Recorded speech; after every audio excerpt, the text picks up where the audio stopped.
रीवा शहर में किन्नर शबनम मौसी और पवन दहिया के बीच उधार दिए गए पैसों को लेकर विवाद अब गर्माता जा रहा है।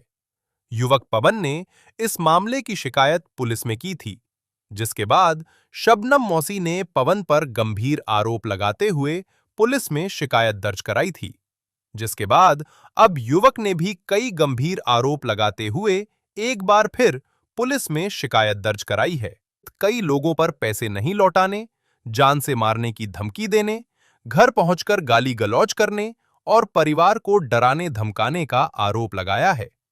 पीड़ित ने सिटी कोतवाली थाना पहुंचकर शिकायत दर्ज कराते हुए कार्रवाई की मांग की है। उसका कहना है कि वह ड्राइवरी का काम करता है। उसके अनुसार वर्षों से परिचय होने के कारण उसने आर्थिक परेशानी में अलग अलग समय पर करीब 84,000 रुपए उधार दिए थे। पीड़ित का आरोप है कि कई बार पैसे वापस मांगने के बावजूद रकम नहीं लौटाई गई। उल्टा पैसे मांगने पर कुछ लोगों द्वारा उसे धमकियां दी जाने लगीं।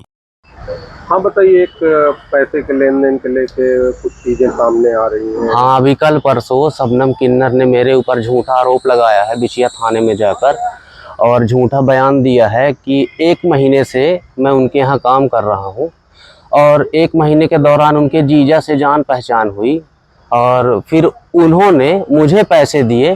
फिर मैं फ़ोन पे के माध्यम से उनको पैसा वापस किया हूँ, जो कि बिल्कुल गलत बात है। 1 महीना जो वो बोल रही हैं, तो ट्रांजैक्शन की डेट एक बार वो चेक कर लें, 16 फरवरी की है और दूसरे ट्रांजैक्शन की डेट है 3 अप्रैल की। 3 अप्रैल जो 50,000 रुपये दिया था मैंने इनको, तो 4 या 5 तारीख को उनकी गाड़ी की किस्त कटती है, उसके लिए इन्होंने हमसे मांगा था। और जो भी मैंने पैसा दिया है इनके जीजा को, अंकित साकेत को, उनको खरीदनी थी गाड़ी, जो कि वर्तमान में ये उपयोग कर रही हैं। उसी के लिए मैंने इनको पहली बार पैसा दिया था 16 फरवरी 2026 को और दूसरा पैसा 3 अप्रैल को दिया था।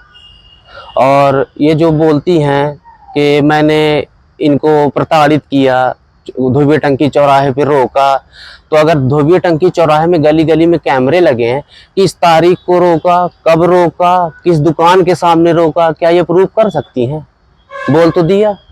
और बात रही किन्नर समाज की, जानी मानी हस्ती सब्बो किन्नर, तो अगर ये समाज में जुड़ी हुई होती तो सारा किन्नर समाज आज एकत्र हो जाता मीडिया के सामने, पुलिस प्रशासन के सामने।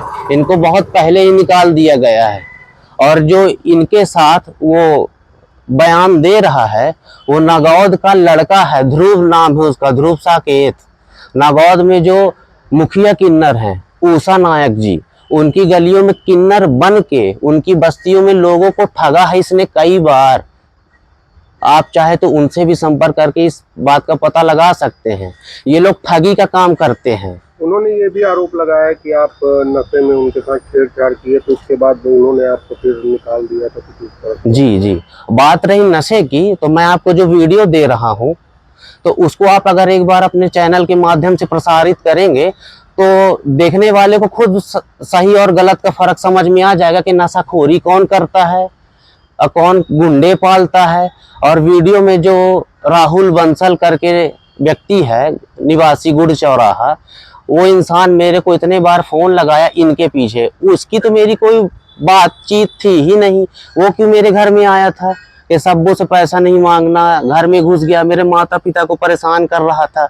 हम घर में उस वक्त नहीं थे, है ना। पैसे का विवाद चालू कहाँ से हुआ, क्या किस उसमें से? तो उन्होंने ये बोला कि उनके उन्होंने ये बोला कि उनके जीजा ने पहले मेरे को नगद पैसा दिया, उसके बाद मैंने फ़ोन पे के माध्यम से उनको वापस किया।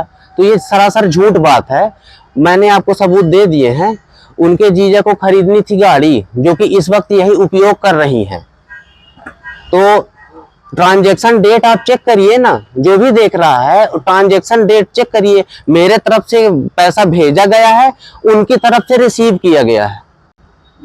नशे में जबरदस्ती के भी आरोप लगाए हैं कि अवैध संबंध बनाने के लिए जबरदस्ती करते थे, उसको लेकर क्या करिए? अब उसको जब मैंने इतना इनके साथ जुर्म किया, गलत काम किया, तो उस वक्त इन्होंने क्यों पुलिस का सहारा नहीं लिया, मेरे खिलाफ क्यों रिपोर्ट नहीं लिखाई?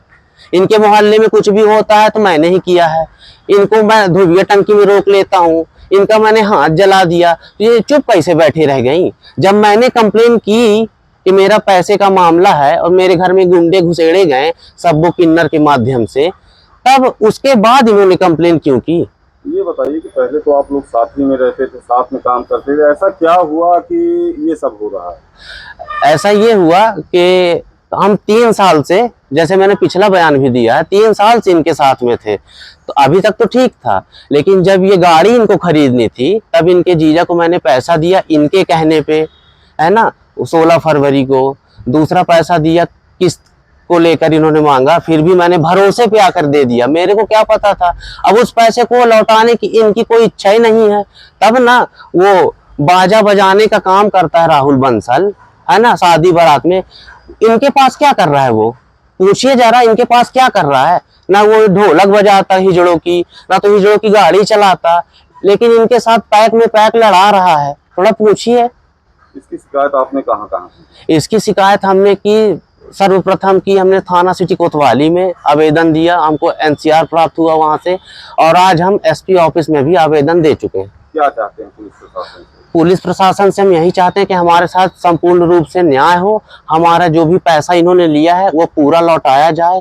हमारे घर में जो जाकर गुंडागर्दी की, हमारे माता पिता को सताया, गली गली हमको जान से मारने के लिए ढूंढ रहे हैं, तरह तरह नंबरों से फोन आ रहे हैं, और राहुल बंसल का कॉल हिस्ट्री है मेरे पास, वो भी मैं आपको दूंगा, आप चलाइएगा। ये कितने बार मेरे को फोन लगाया है। क्या नाम है आपका? मेरा नाम है पवन दाहिया।